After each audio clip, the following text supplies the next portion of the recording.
श्री हनुमान जी कह रहे हैं, मर्त्यावतारस्त्विह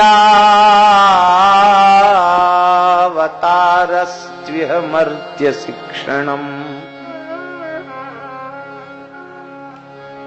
मर्त्यावतारस्त्विह मर्त्य शिक्षणम्, रक्षो बधायैव न केवलम विभो। हे विभो, इह माने अस्मिन्द्र लोके, इस मनुष्य लोक में आपका जो अवतरण है वह केवल मरण धर्मा मनुष्यों को मनुष्यता की शिक्षा देने के लिए। राक्षसों का वध वह आपके अवतार का मुख्य प्रयोजन नहीं है। रक्षो बधायैव न केवलम विभो।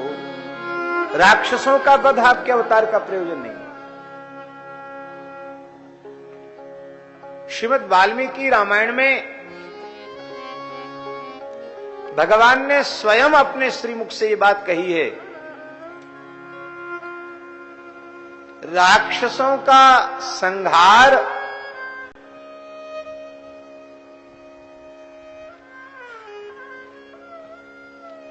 राक्षसों के संहार का तात्पर्य क्या है?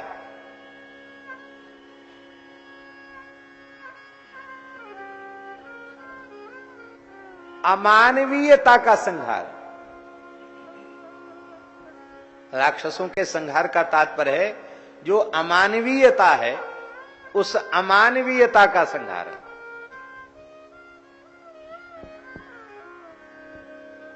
वो हमारे लिए कोई बहुत बड़ी बात नहीं है, क्योंकि मैं सत्य संकल्प हूं।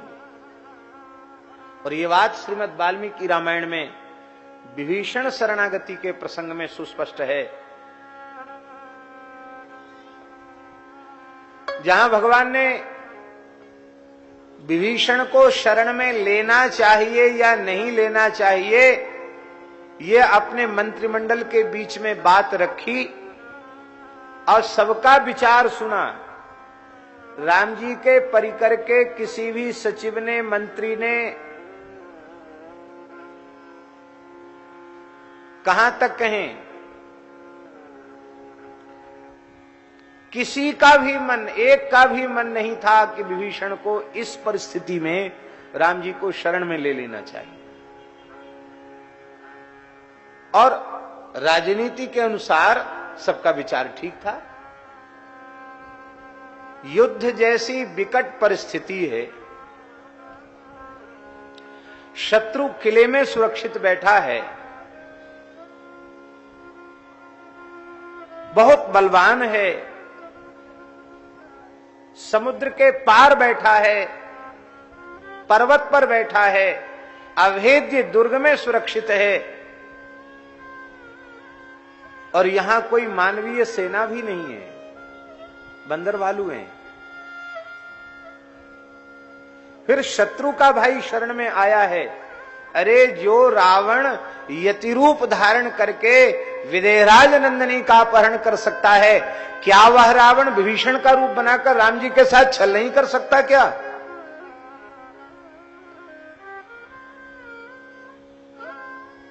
तो राजनीति के अनुसार इस परिस्थिति में उसे शरण नहीं देनी चाहिए। हां, ज्यादा ही आपके मन में दया भाव है तो उसको बंदी बना लेना चाहिए, नजरबंद रखना चाहिए।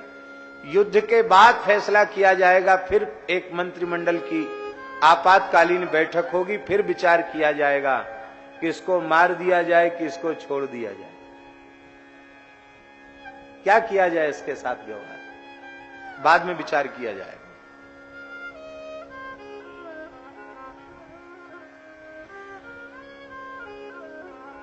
दक्षिण के एक भक्त धनुर्दास, वे कथा सुन रहे थे, तो जब ये प्रसंग आया तो उठ के चले गए, बहुत नाराज होकर उठ के चले गए, सबसे सामने बैठे थे। भाष्यकार भगवान स्वामी श्री रामानुजाचार्य जी के प्रधान श्रोता वही थे और सामने से उठ के चले गए। लोगों को बड़ा खराब लगा। स्वामी जी इतना आदर करते हैं, मुख्य श्रोता है और कथा के बीच में नाराज होकर चला गया। लोगों की समझ में ही नहीं आ रहा था बात क्या हुई, इतना दुखी होकर रोते हुए क्यों चला गया। स्वामी जी ने बुलाया धनुर्दास को, कहा तुम क्यों चले गए उठ के। धनुर्दास ने रोते हुए कहा कि विभीषण जैसे धर्मात्मा सदाचारी पुरुष की संबंध में विचार किया जा रहा है राम जी के दरबार में कि इसको शरण में लिया जाए कि न लिया जाए, तो मेरे जैसे कलिमल ग्रसित जीव को तो दरबार में कहीं बैठने की जगह मिलेगी ही नहीं। तो हम तो बड़े धोखे में थे अब तक कि चलो हमारी भी स्वीकृति हो जाएगी उस दरबार में, लेकिन जब विभीषण की शरणागति पर विचार हो रहा है तो हमारी तो वहां चर्चा ही नहीं उठ सकती है। इसलिए हम जैसे पहले विमुख रूप में अपना जीवन गुजार रहे थे वही ठीक था, अब वो भी छूट गया और इधर भगवत शरणागति के योग्य भी नहीं हुए, तो इतनी पीड़ा हो गई। भगवान ने विभीषण को शरण में नहीं लिया, लगता प्राण त्याग दे। आचार्य चरण ने हृदय से लगाया, बोले देखो भाई कथा में धैर्य रखना चाहिए। सबकी सुनने के बाद राम जी ने क्या किया ये तुमने नहीं सुना। सबका मत ले लिया और सबका मत लेने के बाद राम जी ने कहा कि महर्षि कंडू ने, वाल्मीकि के वाक्य, महर्षि कंडू ने शरणागति धर्म की व्याख्या की है। तो एक महर्षि के द्वारा दिए गए शरणागति धर्म के उपदेश को अपने आचरण के रूप में उसका पालन करके मैं उन महर्षि के द्वारा उपदिष्ट धर्म को सत्य करूंगा। मैं विभीषण को अवश्य ही शरण में लूंगा। सुग्रीव विभीषण की तो चले क्या, यदि वा रावण स्वयं, रावण भी आ जाए तो उसे भी शरण में लूंगा, क्योंकि मित्र भावेन संप्राप्तम न त्यजेयम कथंचन दोषो यद्यपि तस्य स्यात् सतामेतदगर्हितम्।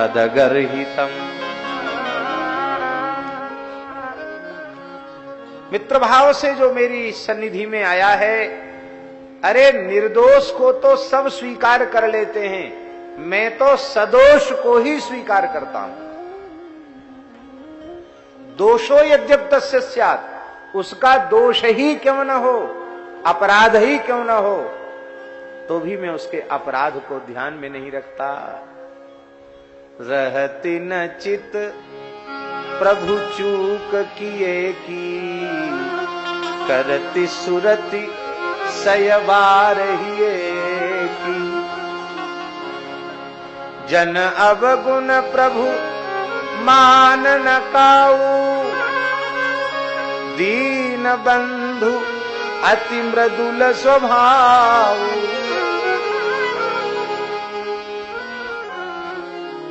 भगवान यदि जीव के अपराध देखने लग जाएं तो सामान्य की तो चले क्या, ब्रह्मा जी भी शरणागति के अधिकारी नहीं होंगे। ये अपराध देखते ही कब है। कोटि विप्र बदला गए जाओ, कोटि विप्र बदला गए जाओ। आए शरण तजऊं नहीं ताऊ, आए शरण तजऊं नहीं ताऊ। इतना ही नहीं, विश्वद्रोह कृत अघ जेहि लागा, विश्वद्रोह कृत अघ जेहि लागा। गयो प्रभु तदपि न त्यागा, शरण गयो प्रभु तदपि न त्यागा। भगवान को अपनाना ही आता है, त्यागना नहीं आता है। भगवान ने विभीषण को शरण में लिया। अब राम जी के संकोच में कोई कुछ कह तो नहीं पाया, लेकिन बहुत अधिक अपमान का अनुभव कर रहे थे वानर राज सुग्रीव। बहुत ध्यान से सुने, विक्षेप रहित होकर के सुने। व्यवस्थापक ध्यान दें जिसमें शोरगुल यहां तक ना आवे।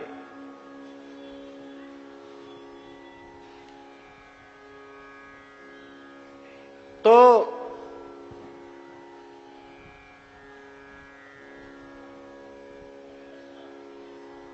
क्या कह रहे थे?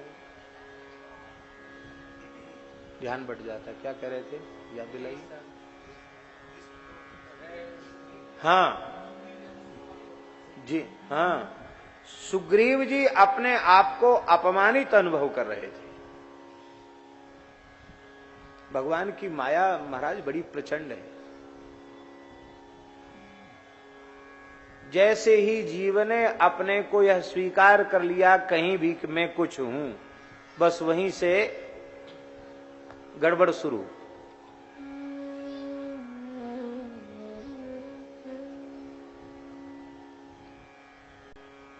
देखो, एक बहुत ऊंची बात है, सैद्धांतिक बात है।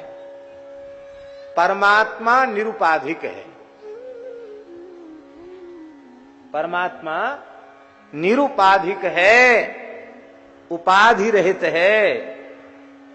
मायिक उपाधि से शून्य है परमात्मा, तो उसके उपासक को भी उपाधि रहित होना पड़ता है। उपाधि रहित हुए बिना भगवान की प्राप्ति संभव नहीं है। पर दुर्भाग्य है जीव का, अविद्याकृत मायाकृत न जाने कितनी उपाधियां तो जन्म से प्राप्त हैं, उनसे भी संतोष नहीं है। न जाने कितनी झूठी उपाधियां बटोर लेता है, और जितनी उपाधियां बटोरता चला जाता है, श्री रघुनाथ जी के, श्री ठाकुर जी के चरणों से उतना दूर होता चला जाता है। इसलिए केवल एक ही बात स्वीकार करे, दासोहम कौशलेन्द्रस्य रामस्य क्लिष्टकर्मणः हनुमान् शत्रुसैन्यानां निहंता मारुतात्मजा। मैं केवल भगवान का हूं और केवल भगवान मेरे हैं। इसके अतिरिक्त किसी भी प्रकार की उपाधि श्री राम जी के प्रेम के प्राकट्य में बाधक ही है। मैं वानर राज सुग्रीव हूं। इस उपाधि को संजो करके, ओढ़ करके बैठे हैं सुग्रीव। बताओ, अकेले में हमारी बात न मानते तो हमें बुरा नहीं लगता, लेकिन सबके बीच में हमारी बात हमसे पूछा भी गया और फिर हमारी बात बिल्कुल नकार दी गई। हमारी नकार दी गई, हमारे सचिवों की बात भी नकार दी गई। तो जब किसी की सुननी ही नहीं थी, अपने ही मन की करनी थी, तो ये मंत्रिमंडल की आपातकालीन बैठक बुलाई ही किस लिए? हमको लगता है कि अपमान करने के लिए ही ये काम किया गया है। ये हम बोल रहे हैं, वाल्मीकि में नहीं लिखा है। ये मनोभाव था सुग्रीव का।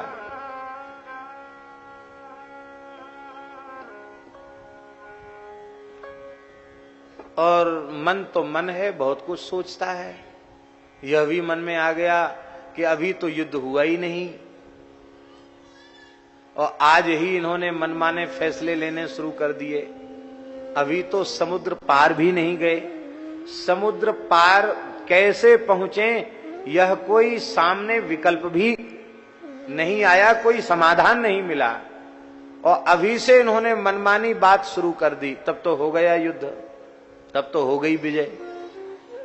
तो इस प्रकार व्यर्थ में बंदर भालुओं की जान गंवाना ये बुद्धिमानी नहीं है।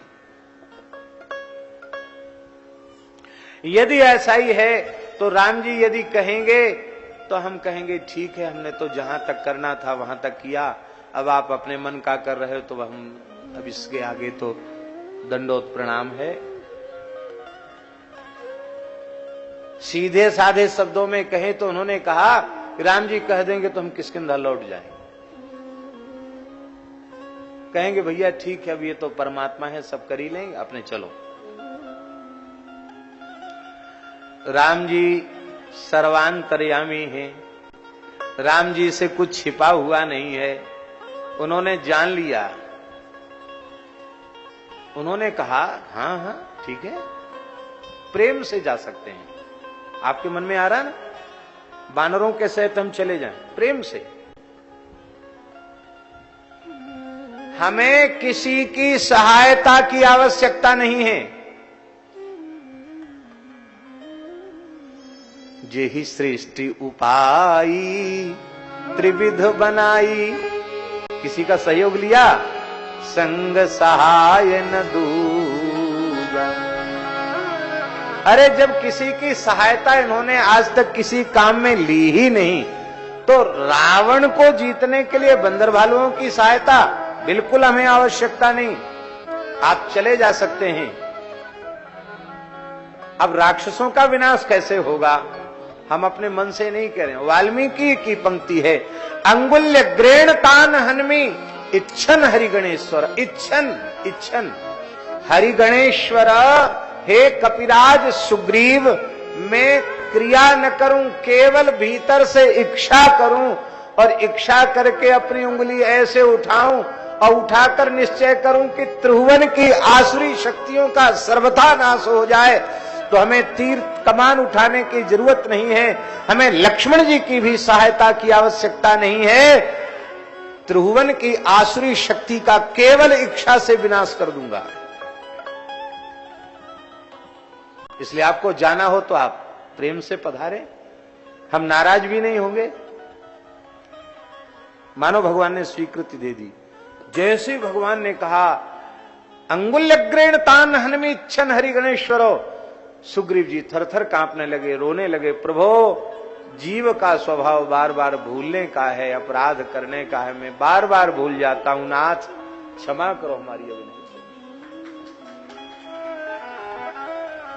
आप अपनी सेवा में हमें स्वीकार किए हुए हैं, इस युद्ध में हमारी सेवा लेंगे, ये हमारा सौभाग्य है। आपको इसकी आवश्यकता नहीं, पर हमें कृतार्थ करने के लिए आपने हमें युद्ध में स्वीकार किया। और गोस्वामी जी का भाव तो और ही विलक्षण है। वे कहते हमको इच्छा भी करने की जरूरत नहीं है, अंगुली भी उठाने की जरूरत नहीं है।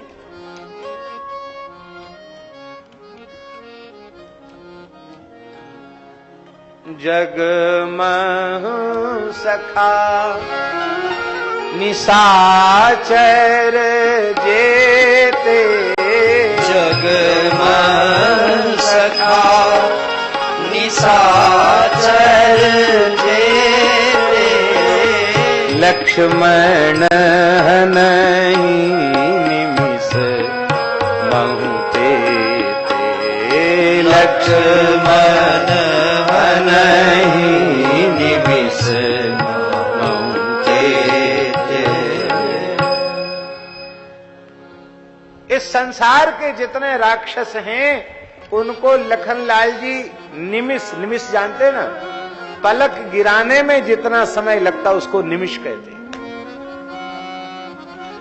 एक पलक झपकते ही लखनलाल जी त्रिभुवन की आसुरी शक्तियों का नाश कर सकते हैं, हमको भी कुछ करने की जरूरत नहीं।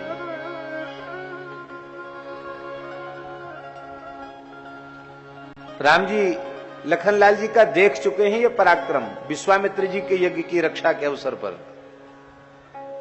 राम जी ने उसमें युद्ध नहीं किया ज्यादा, राम जी ने तो केवल हंसते हंसते बिना फल के बाण से मानवास्त्र का प्रयोग करके मारीच को 100 योजन दूर पहुंचाया है। बाकी सुबाहु और उसकी सेना, कितने सैनिक थे उसके, छोटी मोटी सेना नहीं थी। कितने सैनिक थे? 60 करोड़ असुरों की सेना थी उसके साथ। सारा आकाश छाया हुआ था। राम जी ने कहा कि यहां तो हम लड़ेंगे,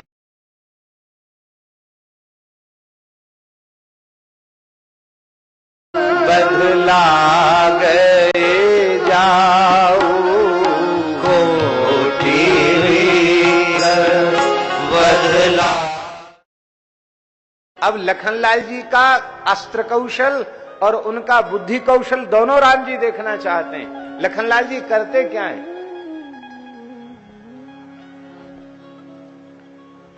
श्री लखनलाल जी ने एक क्षण में विचार कर लिया कि यदि युद्ध करके समाप्त करेंगे तो ये कट कट कर इनके अंग प्रत्यंग गिरेंगे, आकाश में छाए हुए हैं, यज्ञशाला में ही तो गिरेंगे, अग्निकुंड में ही गिरेंगे। तो जिस प्रयोजन के लिए यज्ञ में बाधा उत्पन्न न होवे, यज्ञ अशुद्ध न होवे, अशुद्ध वस्तुएं डाल देते थे राक्षस। अब खुद ही मर के कट के गिरेंगे तो यज्ञ भूमि अशुद्ध हो जाएगी, यज्ञशाला अशुद्ध हो जाएगी, महर्षि का व्रत भंग हो जाएगा। तो हमें क्या करना चाहिए? लखनलाल जी ने एक पलक गिराने में जितना समय लगता है उससे आधे समय में, निमिषार्ध में पावकास्त्र से उन 60 करोड़ असुरों को जलाया और उनकी राख न गिरे नीचे, भारत में भी राख न गिरे। इनका विचारों का उद्धार होना चाहिए, क्योंकि राम जी की सन्निधि प्राप्त की है इन्होंने। इसलिए महाराज पावकास्त्र से जलाया और वायव्यास्त्र से उनकी राख को गंगा सागर पहुंचा दिया। सबकी राख गंगा सागर में पहुंचा दी। जहां सगर के 60,000 पुत्र मुक्त हुए थे वहीं पहुंचा दी। बोले जाओ सब साकेत जाओ।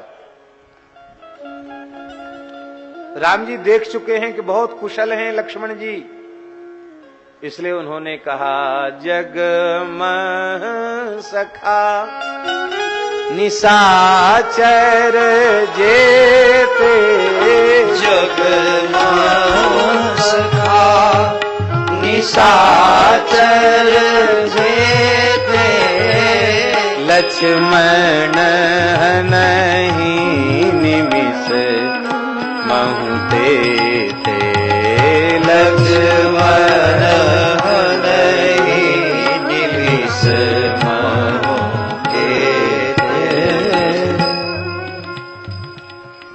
कहने का प्रयोजन यही है, मर्त्यावतारस्त्व मर्त्य शिक्षणम। केवल मानव जाति को मानवता की शिक्षा देने के लिए ही भगवान श्री राम का अवतरण हुआ है।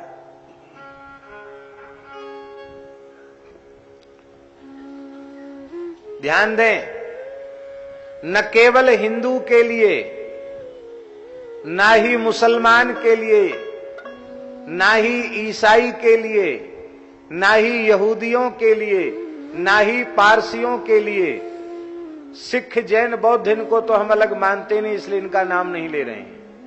ये तो सिख तो निश्चित सनातन धर्म की एक संरक्षिका सेना का नाम है सिख। हम उन 10 गुरुओं के पावन चरणों में सादर दंडवत प्रणाम करते हैं, जिनकी कृपा से, जिनके बलिदान से, जिनके योगदान से आज सनातन धर्म सुरक्षित है। 10 गुरुओं का बलिदान अविस्मरणीय है।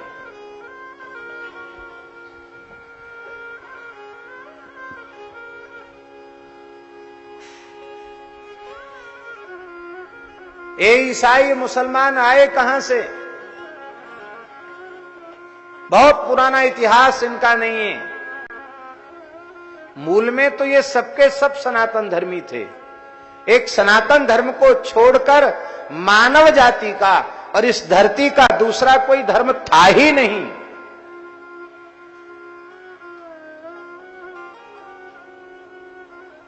सब जन्म से सब सनातनी।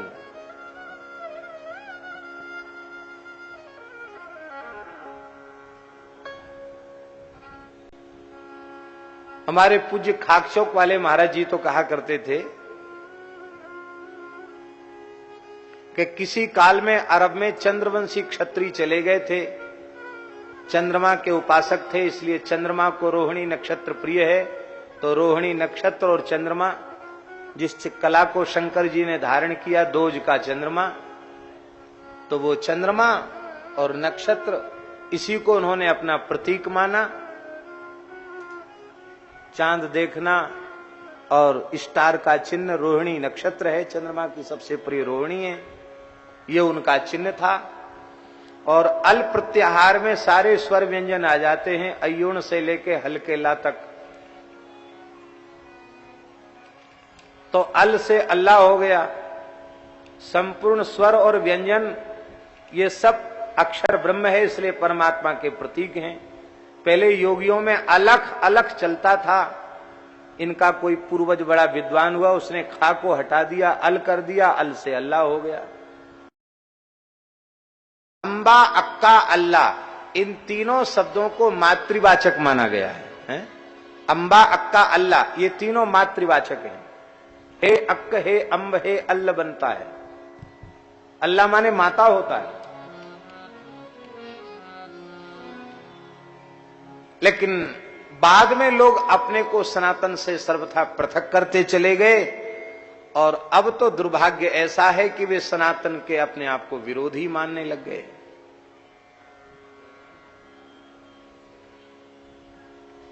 तो हम निवेदन कर रहे हैं, हमारी बात को कोई अन्यथा न माने, अनुचित न माने। भगवान केवल हिंदू जाति के लिए नहीं, वे संपूर्ण मानव जाति के लिए, चाहे वह किसी संप्रदाय में रहकर अपनी जीवन शैली से जीने वाला हो, मनुष्य मात्र को मानवता की शिक्षा देने के लिए ही भगवान श्री राम का अवतरण हुआ है।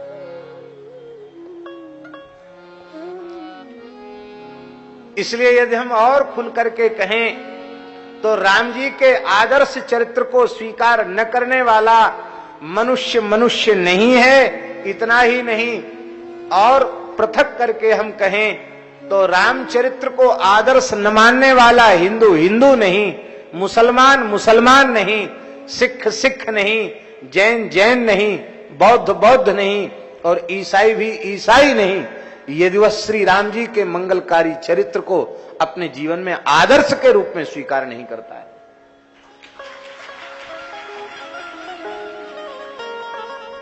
रामचरित्र कोई सामान्य नहीं है।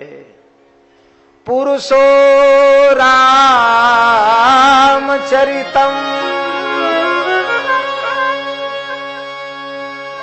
पुरुषो रामचरितम,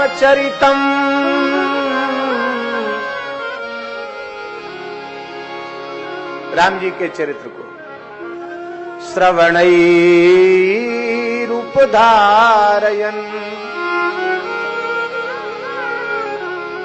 केवल सुने नहीं स्वामी जी, श्रवणैरुपधारयन्, कानों से सुनकर हृदय में रामचरित्र को धारण कर ले।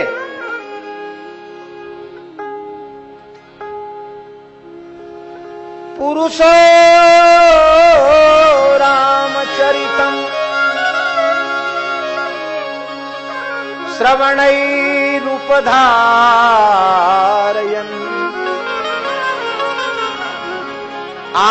आनृशंस्य परो राजन्, कर्म बंधैर्विमुच्यते। श्री राम जी के मंगलमय चरित्र को जो मनुष्य श्रद्धा पूर्वक सुनकर अपने अंतःकरण में धारण करता है, उसको रामचरित्र के श्रवण से क्या मिलता है? आनृशं से परो राजन।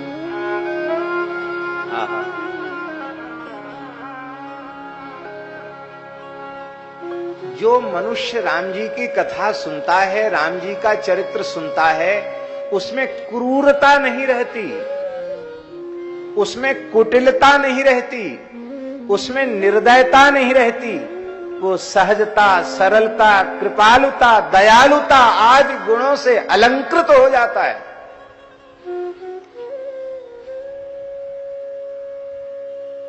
भयंकर क्रूरता पूर्वक गाय का संहार तो हो ही रहा है,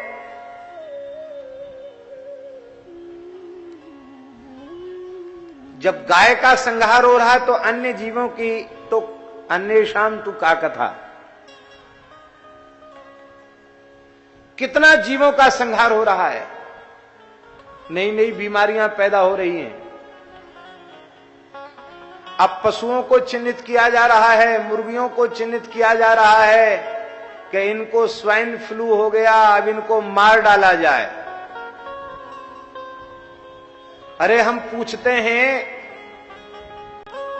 मनुष्य चिन्हित होने पर उनको क्यों मार डालने का विचार नहीं किया जा रहा है? पशु पक्षियों ने क्या बिगाड़ा है? इनको क्यों समाप्त करने का प्रयास किया जा रहा है? ध्यान दें, परमात्मा की बनाई हुई प्रकृति के इन जीवों के सुरक्षित रहने पर ही मनुष्य सुरक्षित होगा। यदि ये नष्ट हो जाएंगे तो मनुष्य भी नष्ट हो जाएगा।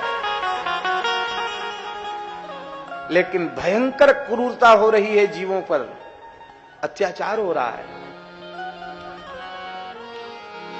इसका कारण क्या है? बोले रामचरित्र के आदर्श को स्वीकार नहीं कर पा रहे हैं लोग।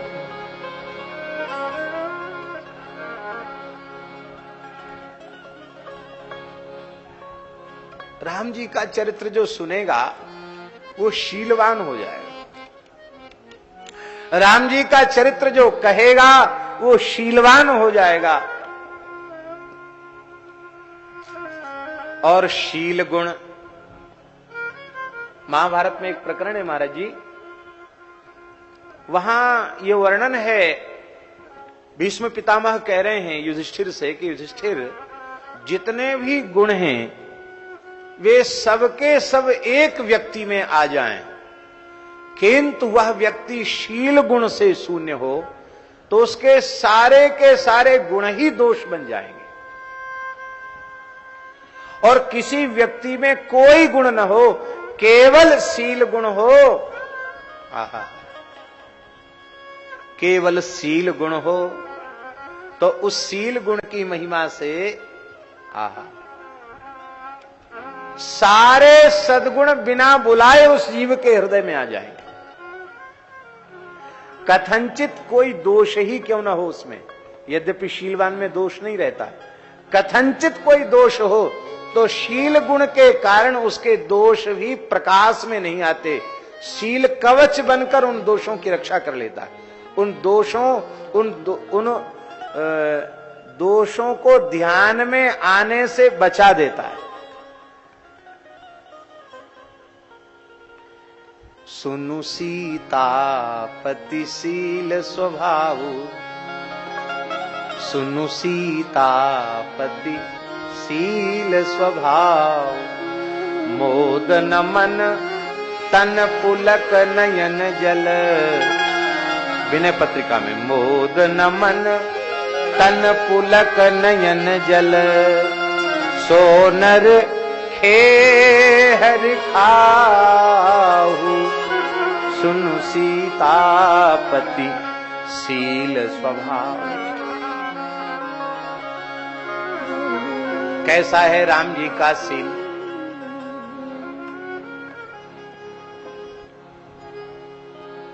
निषाद राज गुह की जन्मजात श्री राम जी में प्रीति थी, जन्मजात।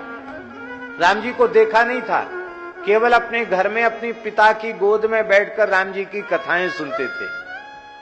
कथा सुनते सुनते प्रेम हो गया, तो हट पड़ते थे कि पिताजी हमको राम जी का दर्शन करा दो। और ये बोले वो तो अभी तो राजमहल में हैं, कोई कोलभील के बालक थोड़े ही हैं, वो तो चक्रवर्ती महाराज के बालक हैं, सबका प्रवेश नहीं है वहां महल में, बड़ी सुरक्षा है महाराज, इसलिए अभी तो बहुत छोटे हैं, रनिवास में ही रहते हैं, तो फिर ले चलेंगे फिर ले चलेंगे। अब बहाना करते करते फिर कई साल हो गए, तो अब बोले अब तो हमको दर्शन जरूर करना। बोले अब तो और दर्शन संभव नहीं। क्यों? बोले उनका चूड़ाकरण हो गया, यज्ञोपवीत हो गया और वे गुरुकुल में पढ़ने चले गए हैं, तो गुरुकुल में भी नहीं मिल पाएंगे। तो जब समावर्तन संस्कार पूर्वक लौट के अयोध्या जी आ जाएंगे तब मिलना हो जाए। बोले तो ठीक। अब एक एक पल प्रतीक्षा करते हैं और विचार करते हैं। राम जी 12 वर्ष के हो गए, अब उनका समावर्तन होने वाला है। अयोध्या में चारों लाल जी की शोभा यात्रा निकाली जाएगी। तो आज हमें राघव का प्रथम दर्शन होगा। तो मन ही मन इस निर्धन, इनके पिता राजा नहीं थे निषाद जाति के, ये सामान्य निषाद बालक थे।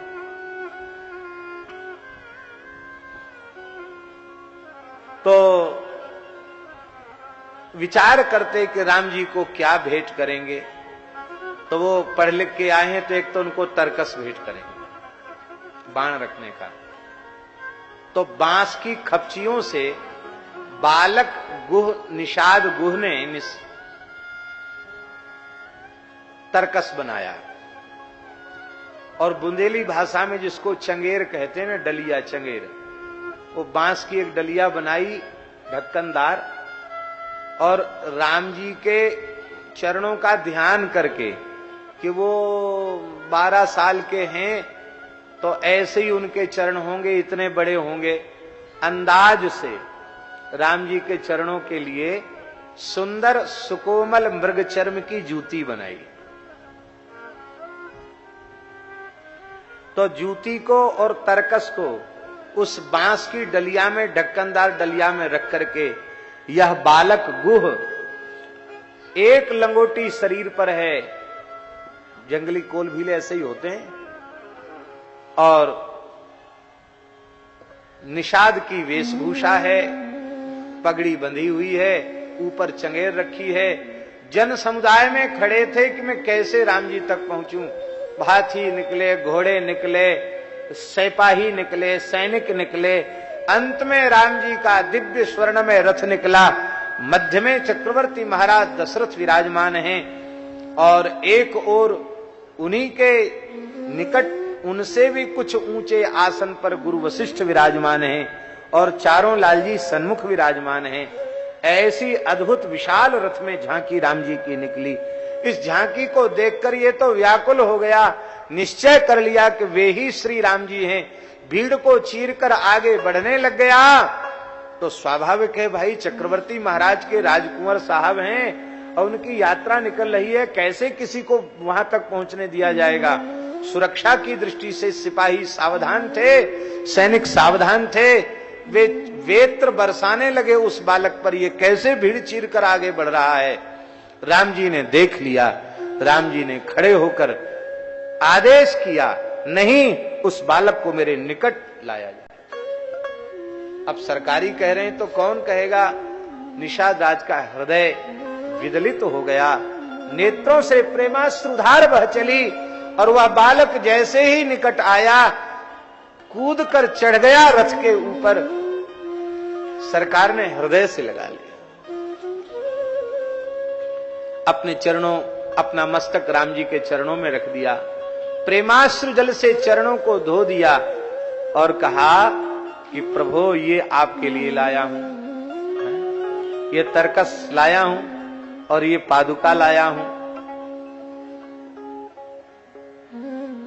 ऐसे राम दीन हितकारी। राम जी ने बांस की खपचियों का बनाया हुआ जो तरकस था, उसे प्रसन्नता पूर्वक धारण कर लिया, और स्वर्णमय तरकस जिसमें हीरे जवाहरात जड़े हुए थे, उसको उतार कर रख दिया। बांस की खपचियों से बने हुए उस तरकस को धारण कर लिया, और अपने चरणों में जो अत्यंत सुकोमल मखमल जड़ी हुई सुंदर सुकोमल जूती थी, उनको सरकार ने अपने चरणों से उतार दिया और उस मित्र के भाव से निर्मित उन पानियों को सरकार ने धारण कर लिया। अब इस मिलन को देखकर सबको आश्चर्य था, क्योंकि भाइयों ने भी अब तक इसको नहीं देखा था, पिताजी ने भी नहीं देखा था, गुरुजी ने भी इस विचित्र बालक को नहीं देखा था, पर राम जी इतना सौहार्द प्रकट कर रहे हैं, आखिर ये है कौन? चक्रवर्ती महाराज ने कहा, वत्स रामभद्र, ये बालक कौन है जिससे तुम इतने प्रेम पूर्वक मिल रहे हो? कहा, पिताजी बेचारा भोला भाला है, जानता नहीं है कि आप हमारे पिताजी हैं, इसलिए आपको प्रणाम नहीं किया, हमको प्रणाम पहले कर लिया। ये मेरा प्राण सखा गुह है, ये है सील। बड़े से बड़े का अपना बड़प्पन त्याग करके छोटे से छोटे को गले लगा लेना, इसका नाम है शील।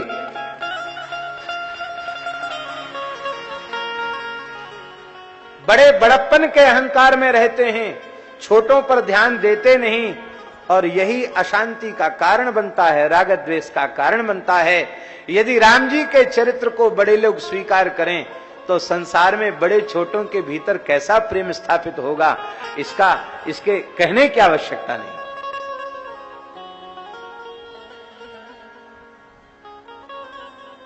इसीलिए तो निषाद राज राम जी के पहुंचने पर सब कुछ समर्पित करने के लिए उद्यत रहते हैं। दूसरा उदाहरण सुनिए, भगवान श्रृंगवेरपुर पधारे, राम जी के चरणों में प्रणाम किया निषाद राजगुह ने। हाँ, तो एक बात हम भूल गए थे, कह देते। दशरथ जी ने कहा कि इस नए मित्र को हम भी कुछ देना चाहते हैं। क्या देना चाहते हैं? बोले, श्रृंगवेरपुर में इनको निषाद राज पर अभिषिक्त किया है। राम जी ने मित्र को पुरस्कार, चक्रवर्ती महाराज ने राम जी के मित्र को पुरस्कृत किया है। इसलिए शास्त्री जी ध्यान दें, जब राम जी पहुंचे हैं श्रृंगवेरपुर, तो उस समय जो स्वागत सामग्री लाए हैं, तो राम जी ने कहा कि मैं स्वीकार नहीं करूंगा, ये महाराज के मेरे पिताजी के घोड़े हैं, ये उनको बहुत प्रिय थे, ये राजा के प्रतीक हैं, राजा के अश्व हैं, महाराज के निजी अश्व हैं, इनको तुम सत्कृत कर दो, इनको ये खाद्य पदार्थ अर्पित कर दो, तो इससे मेरे पिताजी का सत्कार हो जाएगा, और पिताजी का सत्कार हो जाएगा तो मेरा भी सत्कार हो जाएगा। मानो श्री राम जी ये निर्देश कर रहे हैं कि तुम्हें श्रृंगवेरपुर का राजा हमारे पिताजी ने प्रसन्न होकर के बनाया है, इसलिए पिताजी के अश्वों का सम्मान करना ये तुम्हारा धर्म है। हम तो तुम्हारे जैसे ही वनवासी हैं, हमें किसी का सत्कार नहीं लेना, क्योंकि स्वयं दासास तपस्विनः।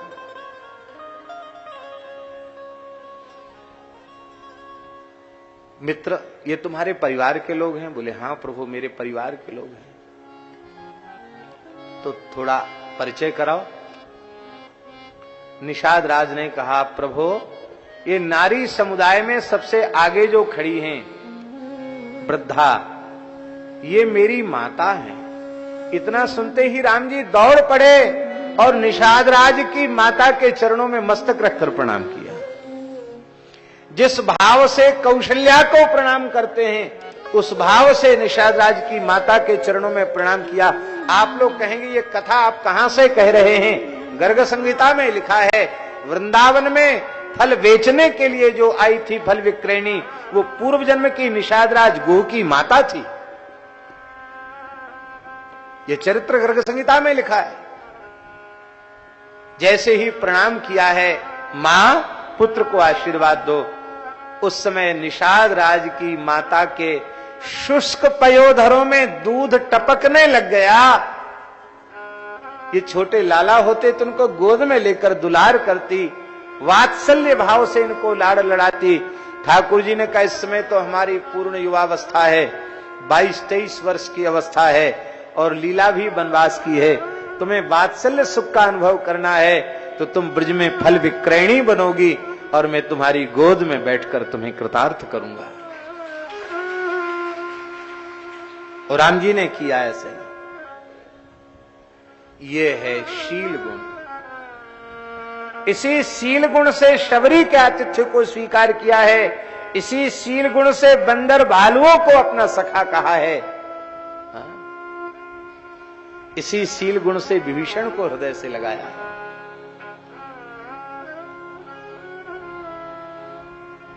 राम जी के चरित्र के श्रवण के बिना जीवन में मनुष्यता नहीं आ सकती है। इसलिए आनृशं से परो राजन कर्म बंधे विमुच्यते। कर्म बंधन से मुक्त हो जाता है।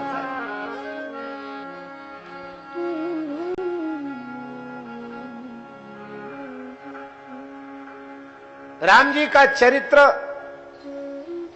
होना चाहिए, नित्य प्रति सुनना चाहिए। और महाराज हम क्या कहें, हमारे भारतवर्ष की यह पवित्र परंपरा रही है।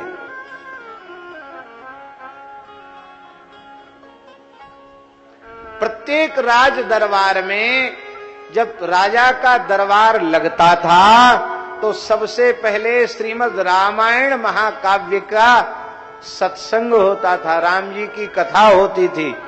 इसके बाद आगे की कार्यवाही शुरू होती थी।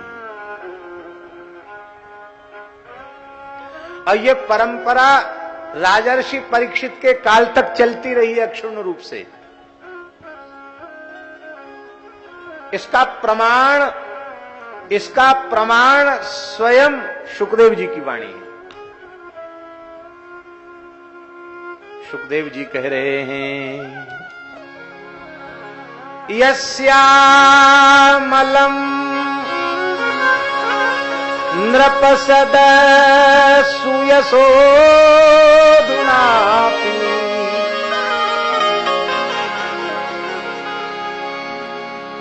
यस्यामलम्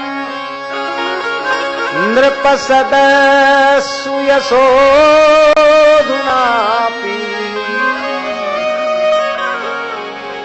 गायन् त्यघघ्नमृषयो दिगिभेन्द्रपट्टम् तं नाकपाल वसुपाल किरीटजुष्ट पादाम्बुजं रघुपतिं शरणं प्रपद्ये। तं नाकपाल वसुपाल किरीटजुष्ट पादाम्बुजं रघुपतिं शरणं प्रपद्ये।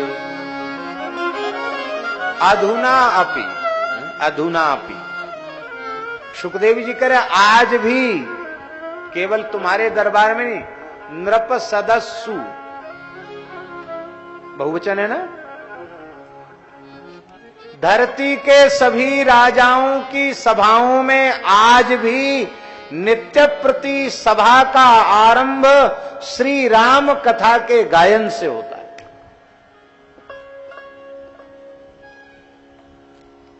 कितना गाया गया है रामचरित्र, कितना गाया गया है। महाराज जी विचित्र बात, यस्यामलम्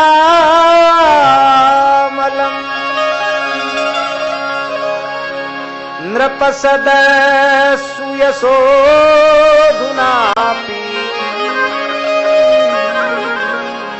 कौन गाते हैं? ऐरू गैरू नत्थू खैरू नहीं गा सकता राम जी का चरित्र।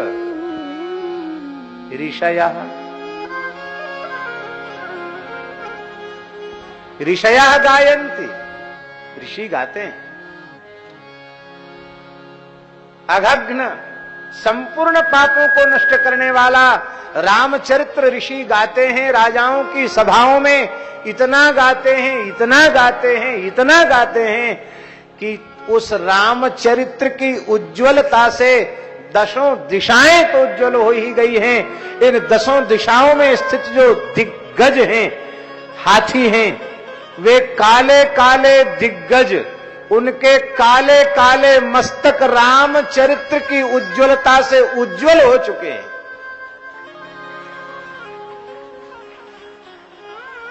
गायन्त्य गग्न मृषयो दिगिभेन्द्र इभेन्द्र गजराज, जो दिग्गजराज हैं उनके काले काले मस्तक उज्ज्वल हो चुके हैं।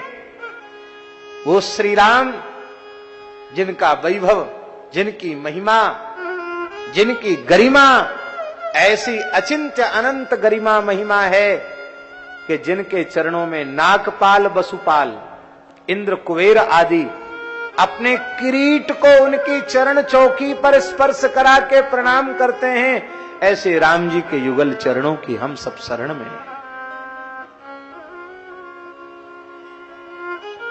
इसलिए राम जी का चरित्र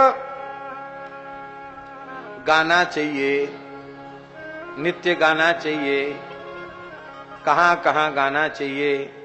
श्रीमद् वाल्मीकि रामायण में लिखा है, बहुत सुंदर भाव है।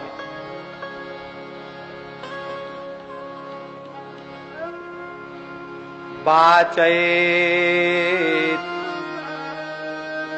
राम भवने, राम जी के भवन में,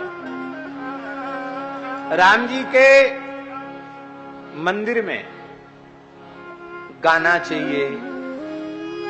और कहां गाना चाहिए? वाचयेद् राम भवने पुण्य क्षेत्रे च संसदी। अरे भाई, हम अपने मन से नहीं कह रहे हैं। वाल्मीकि रामायण के महात्म्य में लिखा है, राम जी के धाम में, राम जी के मंदिर में गाना चाहिए। और कहां जाना चाहिए, गाना चाहिए? बोले संसदी, संसद में राम कथा होनी चाहिए। संसद माने राजा की सभा में।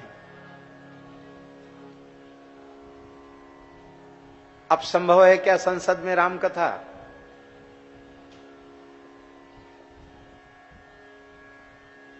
अब तो महाराज दुर्भाग्य की बात है, राम जी का नाम लेने वाला सांप्रदायिक मान लिया जाएगा, तो राम कथा कहां से वहां होगी?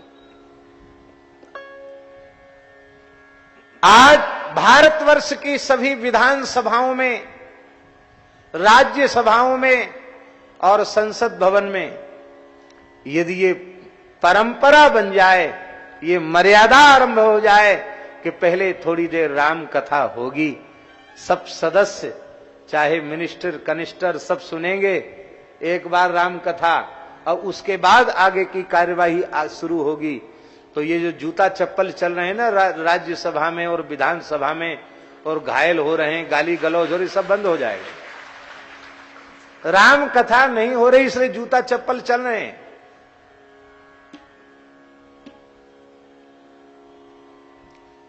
चलो अभी इतना अच्छा है कि जूते चप्पल चल रहे हैं, वीर गति को लोग प्राप्त नहीं हो रहे हैं, हाँ शहीद नहीं हो रहे हैं, लेकिन यही रहा आया।